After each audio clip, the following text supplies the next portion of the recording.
நற்செய்தி 12ஆம் அதிகாரம். இயேசு வெற்றி ஆர்ப்பரிப்போடு எருசலேமில் நுழைதல்.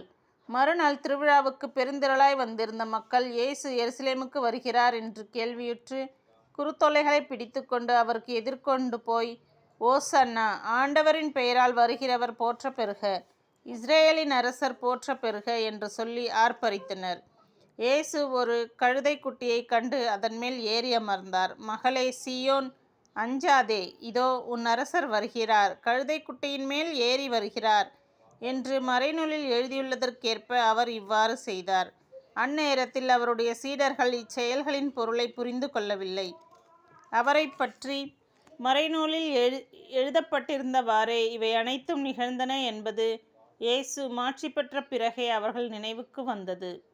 இறந்து கல்லறையில் வைக்கப்பட்டிருந்த லாசரை இயேசு கூப்பிட்டு உயிர்த்தெழச் செய்தபோது அவரோடு இருந்த மக்கள் நடந்ததை குறித்து சான்று பகர்ந்தனர். இயேசு இந்த அரும் அடையாளத்தை செய்தார் என்று கேள்வியுற்றதால் மக்கள் திரளாய் அவரை எதிர்கொண்டு சென்றார்கள்.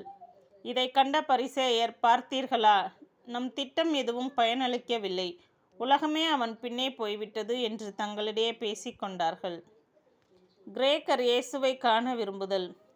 வழிபாட்டுக்காக திருவிழாவுக்கு வந்தோருள் கிரேக்கர் சிலரும் இருந்தனர். இவர்கள் கலிலேயாவில் உள்ள பெத்சாயிதா ஊரை சேர்ந்த பிலிப்பிடம் வந்து, ஐயா, இயேசுவை காண விரும்புகிறோம் என்று கேட்டுக்கொண்டார்கள். பிலிப்பு அந்திரேயாவிடம் வந்து அது பற்றி சொன்னார். அந்திரேயாவும் பிலிப்பும் இயேசுவிடம் சென்று அதை தெரிவித்தனர். இயேசு அவர்களை பார்த்து, மானிட மகன் மாட்சி பெற வேண்டிய நேரம் வந்துவிட்டது. கோதுமை மணி மண்ணில் விழுந்து மடியாவிட்டால் அது அப்படியே இருக்கும். அது மடிந்தால்தான் மிகுந்த பலனை அளிக்கும் என உறுதியாக உங்களுக்கு சொல்லுகிறேன். தமக்கென்றே வாழ்வோர் தம் வாழ்வை இழந்து விடுவர். இவ்வுலகில் தம் வாழ்வை பொருட்டாக கருதாதோர் நிலை வாழ்வுக்கு தம்மை உரிமையாக்குவர். எனக்கு தொண்டு செய்வோர் என்னை பின்பற்றட்டும். நான் இருக்கும் இடத்தில் என் தொண்டரும் இருப்பர். எனக்கு தொண்டு செய்வோருக்கு தந்தை மதிப்பளிக்கிறார் என்றார். மானிட மகன் உயர்த்தப்பட வேண்டும். மேலும் இயேசு, இப்போது என் உள்ளம் கலக்கமுற்றுள்ளது. நான் என்ன சொல்வேன்?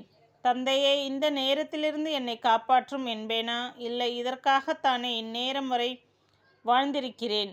தந்தையே, உம் பெயரை மாட்சிப்படுத்தும் என்றார். அப்பொழுது வானிலிருந்து ஒரு குரல், மாட்சிப்படுத்தினேன், மீண்டும் மாட்சிப்படுத்துவேன் என்று ஒலித்தது. அங்கு கூட்டமாய் நின்று கொண்டிருந்த மக்கள் அதை கேட்டு இடிமுழக்கம் என்றனர். வேறு சிலர், அது வானதூதர் ஒருவர் அவரோடு பேசிய பேச்சு என்றனர்.